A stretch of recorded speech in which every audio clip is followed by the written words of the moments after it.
नमस्कार, पार समाचार देख रहे हैं आप और मैं हूं आपके साथ आशीष पांडे। चमोली से बड़ी खबर है, जहां आज बंद होंगे भगवान बद्री विशाल के कपाट।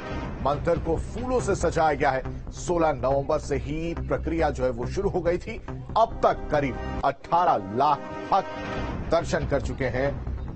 बड़ी खबर आपको बता रहे, दोपहर 3:35 पर कपाट बंद होंगे। भगवान बद्री विशाल के कपाट आज बंद हो जाएंगे। कपाट बंद करने से पहले जो पूजा की जाती है वो 16 नवंबर से ही शुरू हो गई थी। पंच पूजा के चौथे दिन लक्ष्मी जी को निमंत्रण भी दिया गया। कपाट बंद होने से पहले आज बद्री विशाल के धाम को भव्यता के साथ सजाया गया है।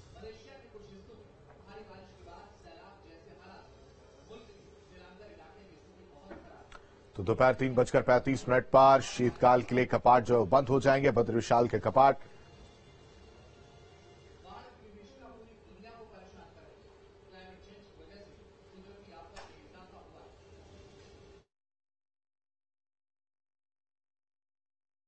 में 17 लाख से ज़्यादा लोग इस बार दर्शन कर चुके हैं और अगले कुछ दिन में 19 तारीख को कपाट भी बंद हो जाएंगे। और इस बार हमने, क्योंकि एक बहुत बड़ा चैलेंज था प्रशासन के लिए भी, पुलिस के लिए भी, यात्राओं कराना, जो सबने एक सफल उसका आयोजन किया। साथ ही साथ जो कुछ कमियां रही हैं तो उसको हमने नोट किया है और इस बार हम पहले से ही इसी महीने से हम उसकी एक बैठक करके हम तैयारी करेंगे कि कैसे यात्रा को और सुगम और बढ़िया बनाया जा सकता है, ताकि यात्रियों को कम से कम असुविधा का सामना करना पड़े।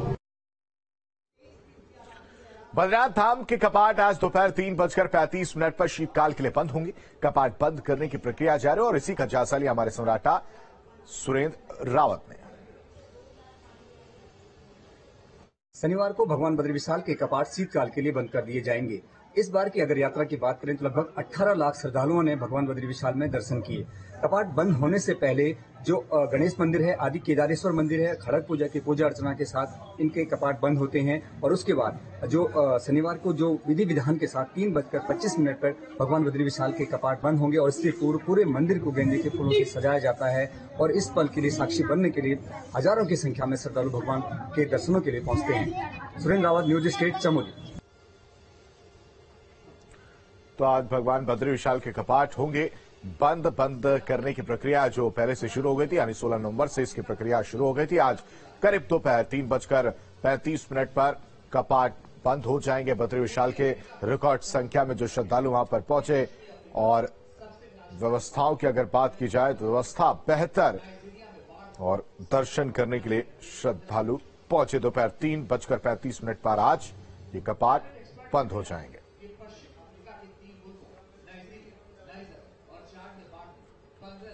रुद्रप्रयाग में द्वितीय केदार मधमहेश्वर भगवान के कपाट शीतकाल के लिए बंद कर दिए गए हैं। शुक्रवार सुबह 4 बजे मंदिर खुलने के बाद श्रद्धालुओं ने भगवान मधेश्वर के निर्वाण दर्शन के। इसके बाद पुजारी शिवशंकर लिंग ने भगवान मधेश्वर को समाधि पूजा शुरू की। फिर भगवान को भस्म आरती, भृंगराज फूल, बाघंबर से ढक दिया और इसके साथ ही सुबह 8 बजे भगवान के कपाट शीतकाल के लिए बंद हो गए। कपाट बंद होने के बाद भगवान की चल विग्रह डोली को मंदिर परिसर में लाया गया और इस दौरान भगवान ने अपने भंडार बर्तनों का निरीक्षण भी किया। भगवान की चल विग्रह डोली रात्रि विश्राम के लिए गोंडार प्रस्थान हुई। 19 नवंबर को राकेश्वरी मंदिर राशि, 20 नवंबर को गिरिया पहुंचेगी। 21 नवंबर को भगवान की चल विग्रह डोली शीतकालीन गद्य स्थल ओंकारेश्वर मंदिर ऊखीमठ पहुंची और इस मौके पर ओंकारेश्वर मंदिर ऊखीमठ में मेले का आयोजन भी किया गया है।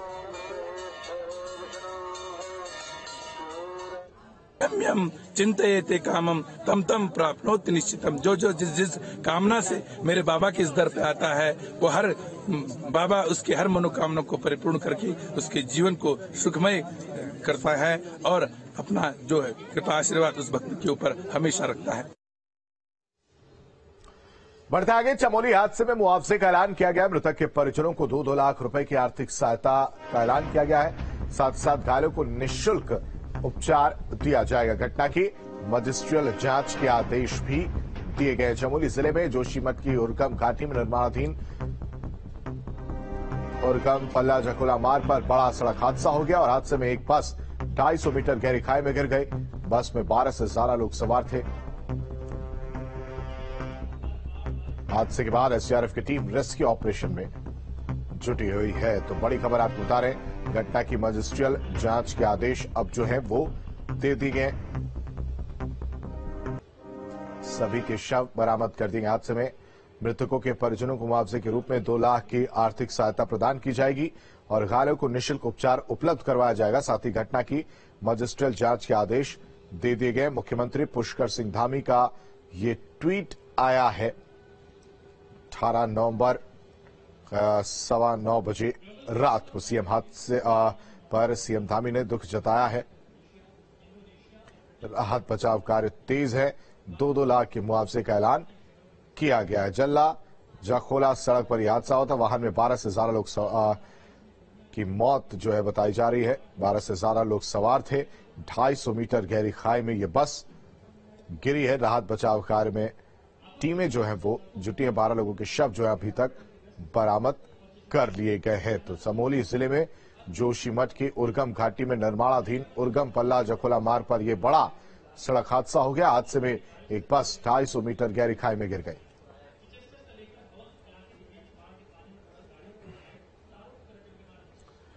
राहत बचाव कार्य में टीमें जो है वो जुटी हुई हैं। एसडीआरएफ की टीम रेस्क्यू ऑपरेशन में जुटी। अभी तक 12 लोगों के शव बरामद किए जा चुके हैं। तो वहीं सीएम धामी ने भी डीएम से बात की और राहत कार्य में तेजी लाने के निर्देश दिए हैं।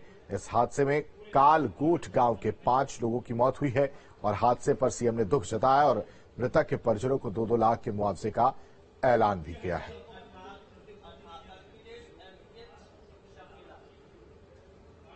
और आज से 2 दिवसीय अल्मोड़ा दौरे पर रहेंगे सीएम धामी। बड़ी खबर आपको बता रहे, आजीविका महोत्सव सहित कई कार्यक्रमों में शिरकत करेंगे। तो बड़ी खबर आपको बता रहे, आज से 2 दिवसीय अल्मोड़ा दौरे पर रहेंगे सीएम धामी। पार्टी नेता कार्यकर्ताओं से मुलाकात करेंगे सीएम धामी। सीएम धामी का अल्मोड़ा दौरा है। दोपहर करीब 12:30 बजे वो चंपावत से प्रस्थान करेंगे और 12:45 पर अल्मोड़ा पहुंचेंगे। दोपहर 1 बजे आजीविका महोत्सव में वो शामिल होगा और करीब 3 बजे मुख्य सेवक आपके द्वार कार्यक्रम में वो शामिल होंगे। महिला संगठन स्वयं सहायता समूहों के साथ भी संवाद करेंगे और 5 बजे के आसपास सर्किट हाउस में पार्टी नेताओं से मुलाकात करेंगे और उसके बाद शाम 6 बजे व्यापारियों से भी मुलाकात करेंगे, उनसे बातचीत करेंगे। तो अल्मोड़ा दौरा है आज सीएम धामी का। मिनट टू मिनट कार्यक्रम आपको बता रहे, दोपहर 12:30 बजे चंपावत प्रस्थान करेंगे और 12:45 पर वो अल्मोड़ा पहुंचेंगे। 1 बजे के आसपास आजीविका महोत्सव में वो शामिल होंगे। 2 दिवसीय अल्मोड़ा दौरा रहने वाला आजीविका महोत्सव में शिरकत करेंगे सीएम धामी। दोपहर 3 बजे मुख्य सेवक आपके द्वार कार्यक्रम में शामिल होंगे। अमित इस घर पर ज्यादा जानकारी के साथ हमारे साथ जुड़ चुके हैं। अमित, क्या कुछ कार्यक्रम आप सीएम धामी का? हाँ जी, मैं यहाँ पर आपको बता दूं कि जो है प्रदेश के मुख्यमंत्री पुष्कर सिंह धामी जो है 2 दिवसीय दौरे पर अल्मोड़ा पहुंच रहे हैं। तो जो है आज 12:25 से जो है चंपावत से वहां से वो हेलीकॉप्टर से रवाना होंगे और 12:45 के करीब जो अल्मोड़ा के आईटीबीपी हेलीपैड ये विमानों में यहाँ पर पहुंचेंगे। उसके साथ ही जो ये हॉलबाग स्थित जो है आजीविका महोत्सव में के कार्यक्रम में मुख्यमंत्री जी प्रतिभाग करेंगे। इसके बाद जो है 3 से 4:30 बजे का जो टाइम है वो मुख्य सेवक आपके द्वार कार्यक्रम के अंतर्गत जो है जन संवाद महिलाओं के साथ इनका कार्यक्रम रखा गया है। इसके बाद शाम को 5 बजे जो है पुष्कर सिंह धामी जी जो है हेलीकॉप्टर से आर्मी जो हेलीपैड अल्मोड़ा है यहाँ पहुंचेंगे। 5 से 6 बजे के बीच भाजपा के जो पदाधिकारी है कार्यकर्ता है इनके साथ भेंट करेंगे और 6 से 7 बजे के बीच जो है व्यापार मंडलों के साथ और जिला बार एसोसिएशन के साथ जो है बैठक होनी है। व्यापार मंडल की जो यहाँ पर बैठक होनी है, जो अल्मोड़ा से जो कलेक्ट्रेट भवन को जो यहाँ से नए कलेक्ट्रेट भवन में स्थापित किया गया है उसको लेकर ये बैठक होनी है कि व्यापारियों का कहना है कि जहाँ पर पुराना जो मल्ला महल का कलेक्ट्रेट था वहीं पर उसी स्थान पे जो है कलेक्ट्रेट को दोबारा स्थापित किया जाए, इसको लेकर यहाँ पर बैठक होनी है। इसके साथ ही जो है मल्ला महल में भी जो है कार्यक्रम आयोजित किए गए हैं। वहीं पर आजीविका महोत्सव की जो है संध्या पर जो है मुख्यमंत्री जी जो है शिरकत करेंगे और इसके बाद जो है शाम के 7:15 बजे से 8:30 बजे तक के कार्यक्रम में मुख्यमंत्री जी जो है मौजूद रहेंगे। और कल को जो है यहाँ पर कई 2-4 कार्यक्रम उनके अलग अलग यहाँ पर रखे गए हैं, जिससे पुस्तकालय का राजकीय जिला पुस्तकालय का भी विमोचन उन्होंने यहाँ पर करना है, लोकार्पण का यहाँ पर करना है। इसके बाद 9:30 से 10 बजे जो है ये सर्किट हाउस में जो है अपनी जो है पंचायत प्रतिनिधि के साथ यहाँ पर बैठक करेंगे। उसके बाद ये जो लंगा दौड़ आसन के लिए यहाँ से अपने हेलीकॉप्टर से रवाना होंगे और वहां पर डूल आश्रम में दर्शन करने के बाद वहीं से जो उनका रुद्रपुर की तरफ को प्रस्थान रहेगा। ठीक है अमित, तमाम जानकारी के लिए आपका शुक्रिया।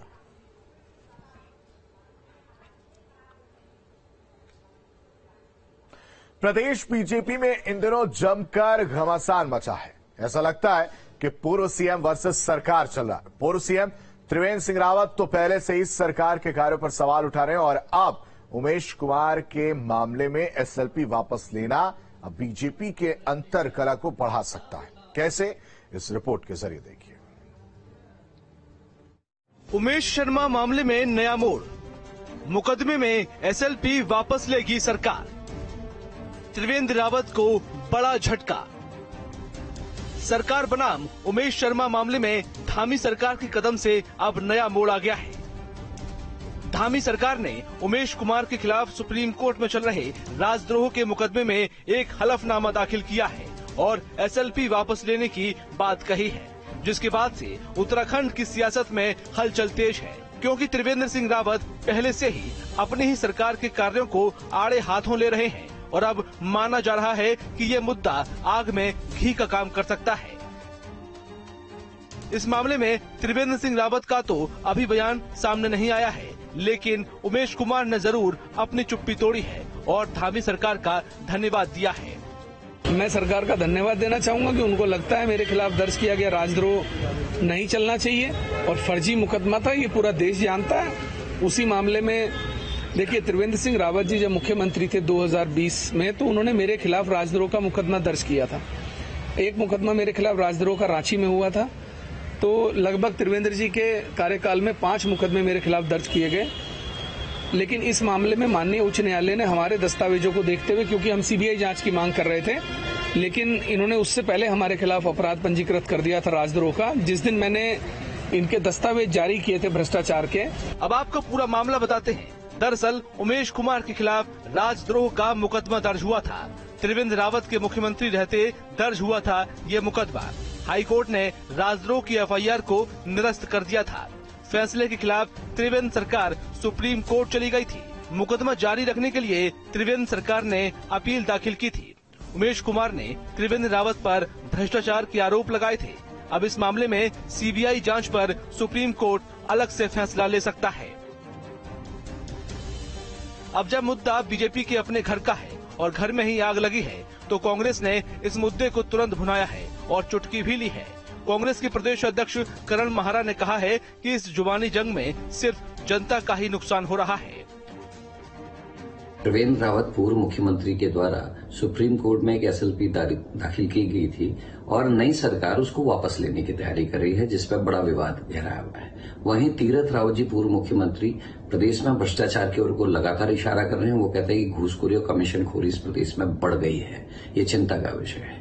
वहीं भारतीय जनता पार्टी के कई लोग मेरे संपर्क में हैं जो ये कहते हैं कि हम हिल गए हैं। और मैं कहना चाहता हूं कि जो पूर्व मुख्यमंत्री और मुख्यमंत्री का झगड़े हैं, इससे प्रदेश का नुकसान हो रहा है। प्रदेश के विकास की ओर को ध्यान दीजिए, लोगों के रोजगार के लिए ध्यान दीजिए। फिलहाल इस मुद्दे पर अंदर खाने सियासी चर्चा काफी है, लेकिन त्रिवेंद्र सिंह रावत इस मुद्दे पर अभी चुप्पी साधे हुए हैं। हो सकता है कि ये दिल्ली में जेपी नड्डा से मिलने का असर हो, क्योंकि ये बात साफ तौर पर कही गई है कि जो भी परेशानी हो वो सिर्फ पार्टी फोरम पर ही रखी जाए। Team news state.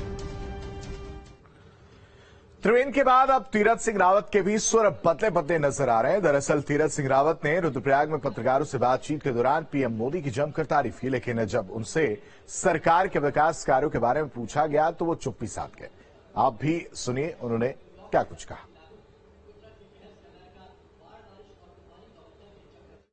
मेरा पूरा इंटरव्यू पढ़ें जी, इतना ही पर्याप्त है। नहीं, आप कहने का तात्पर्य। और उत्तराखंड का चौमुखी विकास आज प्रधानमंत्री मोदी जी ने किया है जी। यदि संवारने का काम और इसका चौमुखी विकास करने का काम यदि आज किया है तो प्रधानमंत्री मोदी जी ने किया है, और जिसके कारण कि आज ये जो सड़कें हैं, मैंने कहा कि हम ऋषिकेश से चल रहे हैं तो सुबह के 7 बजे चलो तो रात को बद्रीनाथ पहुंच जाते हैं। कभी 3-3, 4-4 दिन लगते थे। और वहीं किरण नेगी के परिजनों से मिले हैं त्रिवेंद्र रावत। बड़ी खबर आपको बता रहे, परिजनों से मिलकर जाहिर की है शोक संवेदना व्यक्त की है, न्याय दिलाने का भरोसा दिलाया है। तो बड़ी खबर आपको बता रहे हैं, यहां पर किरण नेगी के परिजनों से त्रिवेंद्र रावत ने मुलाकात की है। दिल्ली से बड़ी खबर, परिजनों से मुलाकात करके शोक संवेदना व्यक्त की है, न्याय दिलाने का साथ ही साथ भरोसा दिलाया है।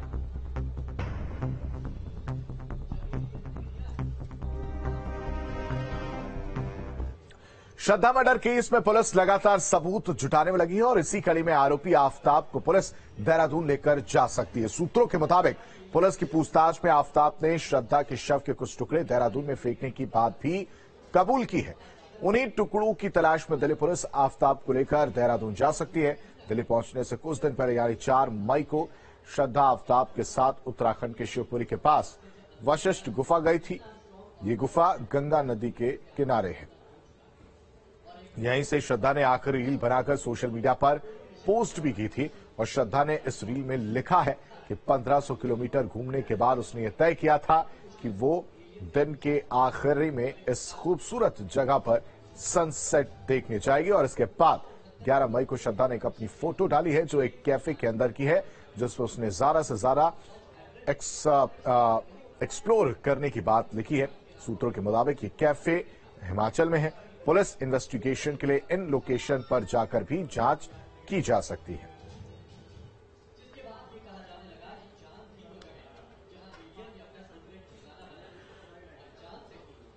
और ऋषिकेश के शिवपुरी इलाके के वशिष्ठ गुफा में श्रद्धा का आखिरी वीडियो शूट हुआ था। ये वही गुफा है जहां लास्ट वीडियो शूट हुआ था। दिल्ली पुलिस जांच के लिए आरोपी आफताब को लेकर यहां भी आ सकती है। देखिए, ये वो गुफा है जहां आखिरी शूट हुआ था। ऋषिकेश में श्रद्धा का आखिरी वीडियो शूट यहीं पर हुआ था।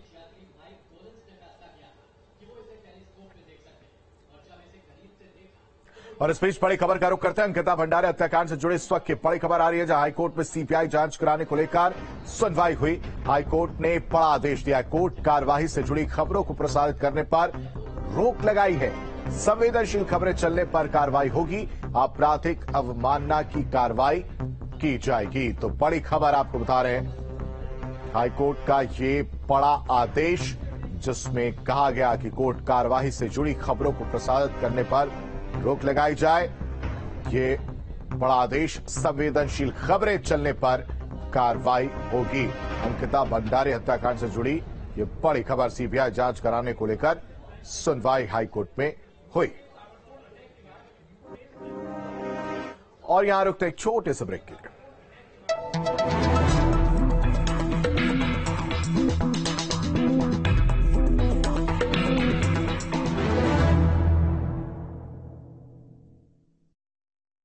दंतकांति सेंसिटिव है दुनिया का सर्वश्रेष्ठ टूथपेस्ट, जिसमें है 21 जड़ी बूटियां जो सेंसिटिविटी में दे इंस्टेंट आराम।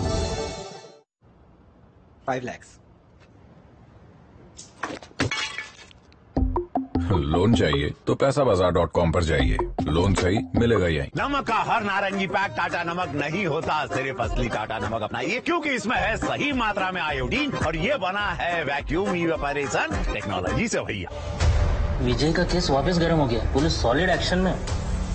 कुछ भी खतरनाक नहीं। विजय के रास्ते में रुकावटें बहुत है। वो बहुत चालाक है, उसे सोचने का टाइम बिल्कुल नहीं देना। अपने जॉइंट पेन को अपने रास्ते की रुकावट ना बनने दे। दुश्मन को हराने का मौका अक्सर दुश्मन आपको खुद देता है। आज ही यूज करें बैद्यनाथ रुमार्थो गोल्ड, जो दे जॉइंट और मसल पेन से तुरंत राहत। और देखिए विजय की कहानी दृश्यम 2 सिर्फ थिएटर्स में। पारस वाटर टैंक्स, इसकी 6 लेयर्ड लेटेस्ट टेक्नोलॉजी गर्मी में भी पानी को रखे ठंडा, बेहद मजबूत, टिकाऊ और सालों चलने वाला। India best water tanks and pipes.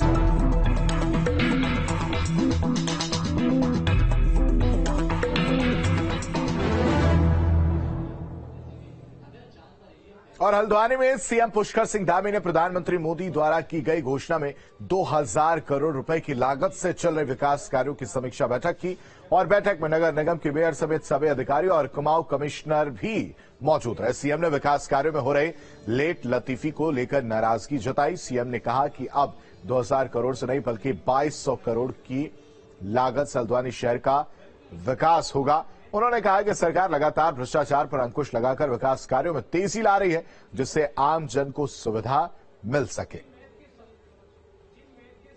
2000 से बढ़कर ये 2200 करोड़ रुपया हो गया है और इस पर जल्दी से जल्दी यहाँ काम हो, इसकी पार्किंग की व्यवस्था अच्छी हो, हमारे बस अड्डे अच्छी हो, सीवर लाइनें अच्छी बने, सड़कें अच्छी बने, स्ट्रीट अच्छी बने और जितने भी शहर का सौंदर्यीकरण है वो अच्छे से अच्छा होना चाहिए। और उसी के निमित्त माननीय प्रधानमंत्री जी ने हमको बहुत बड़ी सौगात यहाँ के लिए दी है। तो हम लोगों ने ये आज समीक्षा करी है कि जल्दी से जल्दी अगले कुछ महीनों में ये काम दिखाया जाए। डीपीआर के गठन की कार्रवाई चल रही है।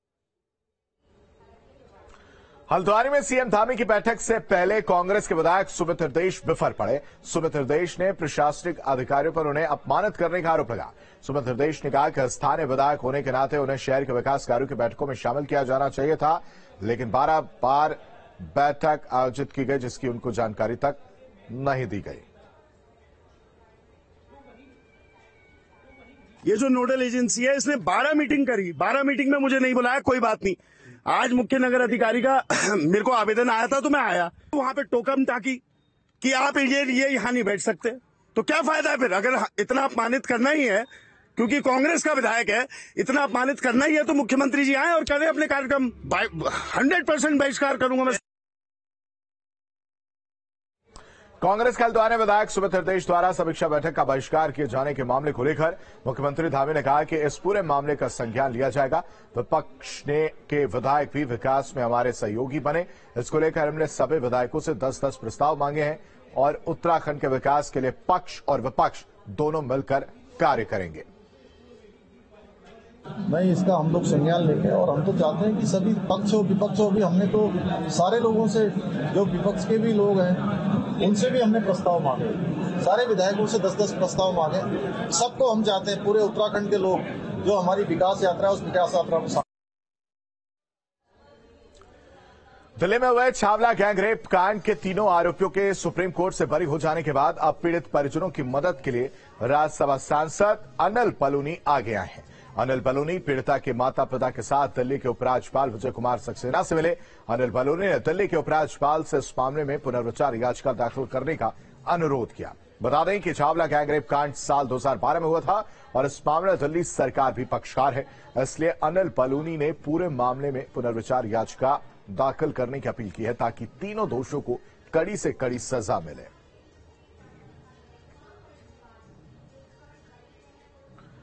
और हरिद्वार में एक शिक्षक पर छात्रा का शोषण करने का आरोप लगा है।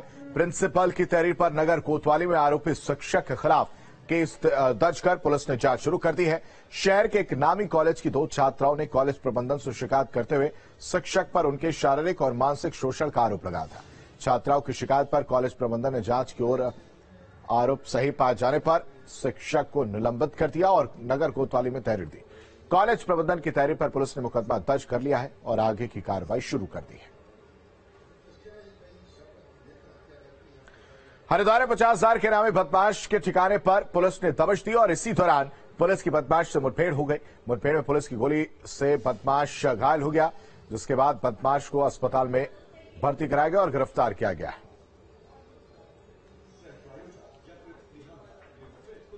प्रातः करीब 8:15 के बीच में पथरी रो पुल के पास जो रूटीन में हमारी चेतक पुलिस जो ग्राउंड पर रहती है, उनको 2 संदिग्ध व्यक्ति दिखे थे। तो रूटीन में चेकिंग के लिए जब उनको रोकने का प्रयास किया तो वो जंगल की तरफ और एक रोड की तरफ भागा और जब पीछा किया तो उसमें एक हवाई फायर किया गया, जैसा जानकारी मिली है।